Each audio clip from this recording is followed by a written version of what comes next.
Representative Curry, further remarks? Yes, thank you, Mr. Speaker. No, I'm doing that after. Homo, fag, sissy. Imagine being tormented by your classmates on a daily basis, led to believe that something is wrong with the way that you are, many times a way you yourself have not yet embraced or fully understand.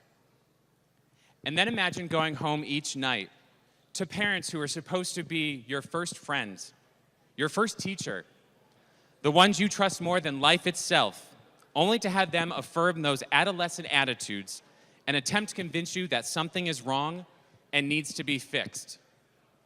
Well, let me make it very clear to all of you here today. As a gay youth and now a gay adult, never was I broken nor in need of being fixed. Being gay is not a disease and therefore does not require a cure. Unfortunately, though, this is what many of our LGBTQ youths are being told, most often by parents who aren't equipped with a level of understanding of what it means to be gay and how to best support and protect their LGBTQ children. This lack of acceptance may lead to a number of reactions, including the cruel and destructive practice of conversion therapy. For those unfamiliar with the discredited practice of conversion therapy, this bill defines that for you as a practice or treatment administered to a person under 18 years of age that seeks to change a person's sexual orientation or gender identity, including but not limited to any effort to change gender expression or to eliminate or reduce sexual or romantic attraction or feelings towards persons of the same gender. This practice or treatment is not science. It's science fiction. And over 40 of our nation's and Connecticut's leading medical, mental health, and human service professionals organizations agree and do not recognize conversion therapy as a legitimate therapy and have condemned this practice. This includes the American Academy of Pediatrics, the American Medical Association, and even the United Nations Committee Against Torture. Because that's exactly what conversion therapy is to these children. It's torture. Methods as barbaric as electric shock, or the inducing of nausea, vomiting, or paralysis, or even hypnosis is used to redirect what is deemed as shameful desires. Shameful? Really? I'm not okay with labeling the youth of our state, our children, our future as shameful, and neither should you.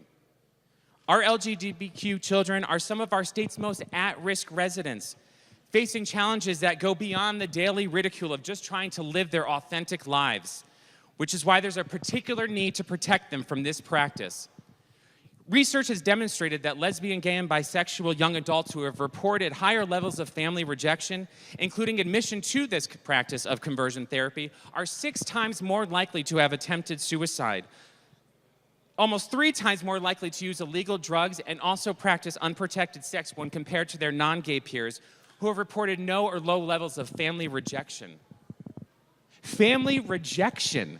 Can you imagine being 5, 10, even 15 years old and being rejected by your family because of who you are?